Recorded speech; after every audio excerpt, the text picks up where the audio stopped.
morning, friends.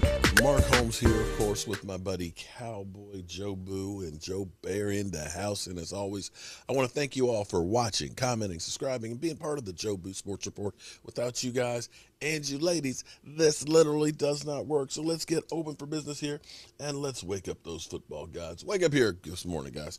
It is finally freaking Friday. Thank the Lord. It is another weekend without football, but I believe today is the last day of winter. Tomorrow starts spring and it's a new renewal. I hope you all will join us tonight for the last night of winter as we talk and recap everything that is going on in the NFL as well as the Dallas Cowboys. Well, the Cowboys, if nothing else, they are consistent. Other teams, we know, like the New York Stinking Giants, are trying to improve themselves. They went out and got Kyle Rudolph as well as Kenny Galladay. They're trying to give Danny Dimes some weapons. Of course, you know, they're going to have Barkley back. They have a really good defense, and they ended up re-signing Leonard Williams. So you look at them and say, okay, Giants, they're going to be better.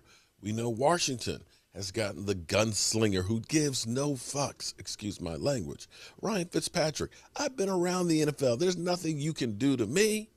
I'm going to be throwing that ball down the field, and I don't care. And they got him another weapon in Curtis Samuel. So you look at that and say, I might be a little scared of the Washington football team with that defense that they have. The Eagles,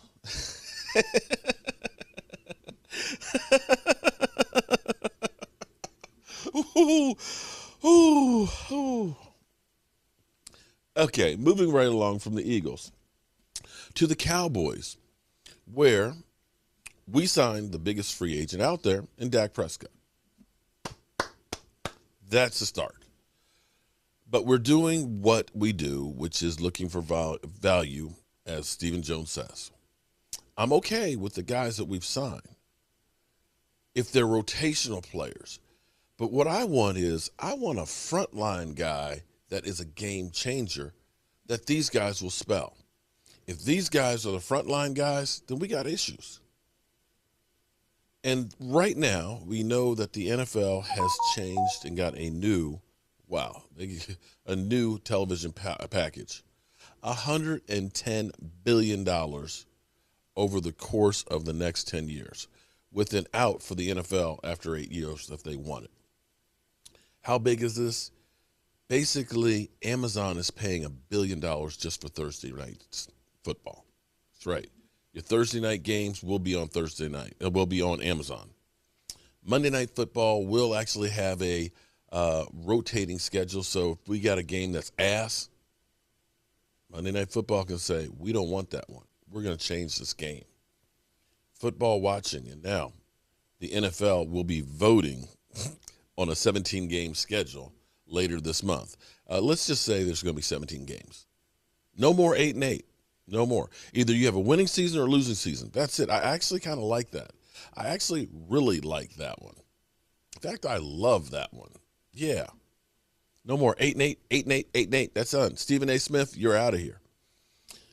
So with this, teams recognize that we just have to get through this year.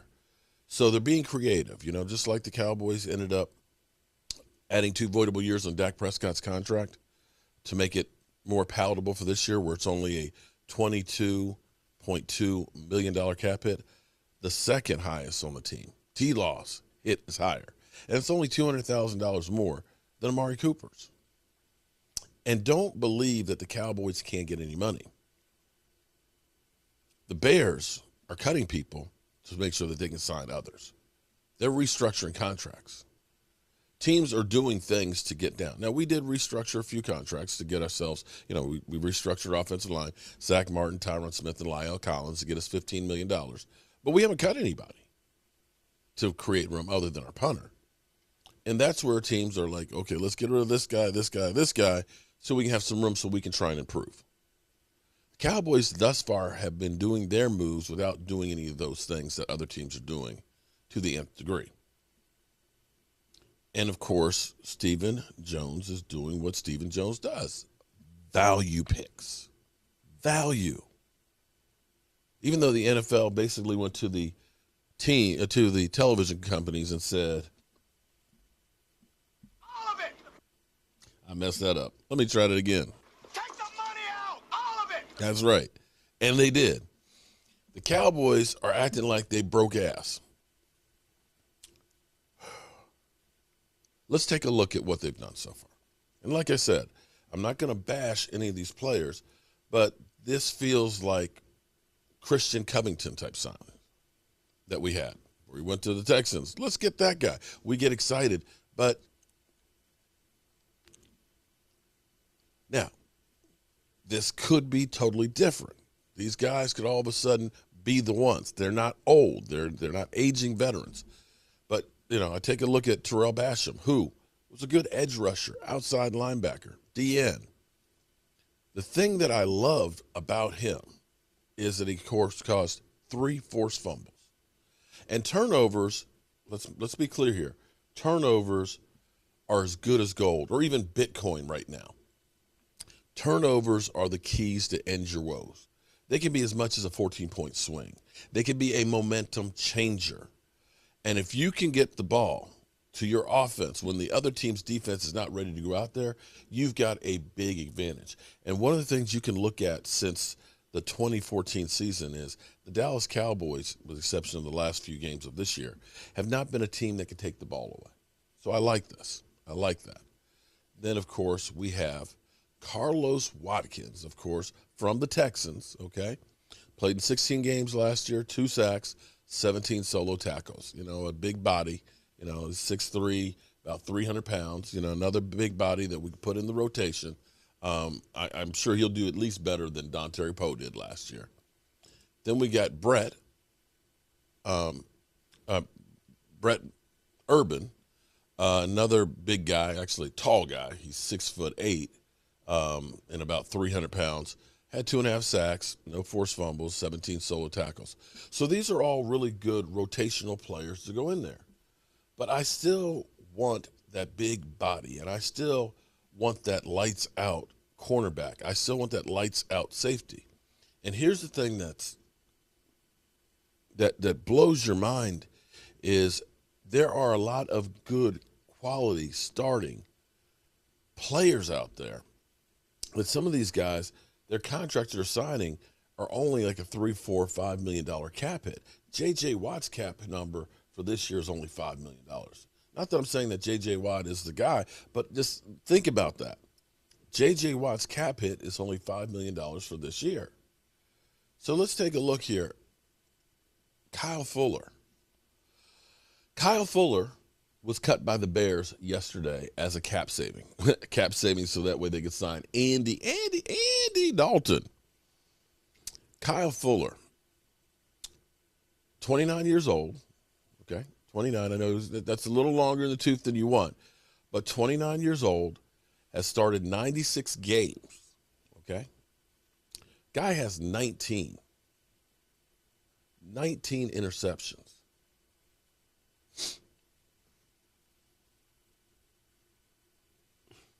Just hold on for a minute. Just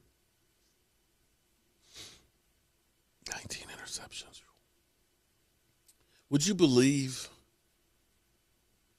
that between 2018 and 2019, he had 10 interceptions by himself?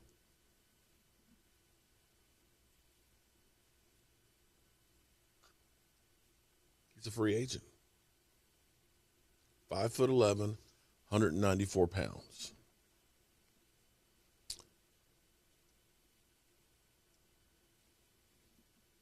If you get me a starting quality cornerback like that, with the other moves you made on the defensive line, I will applaud you. Look, listen. I will applaud you, Steven Jones. Dallas Cowboys. I will say, hey, this has been a great offseason.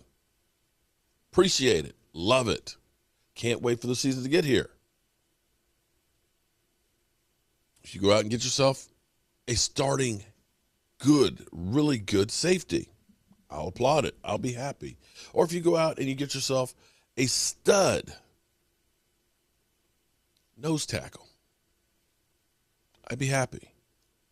we know we need bodies. You got to have a 53-man roster, so you have to get some of these. But I still need an impact player that I can look at and say, day one, my defense got better because we got that guy.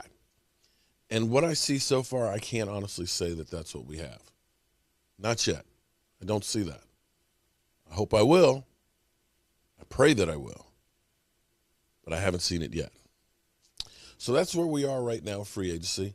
I'm sure it's going to be another busy day. And, Marcus Mariota was released by the Raiders. So, they were trying to trade him. But in the end, what it ended up being is people are like, do we trade for him or do we just wait for him to get released?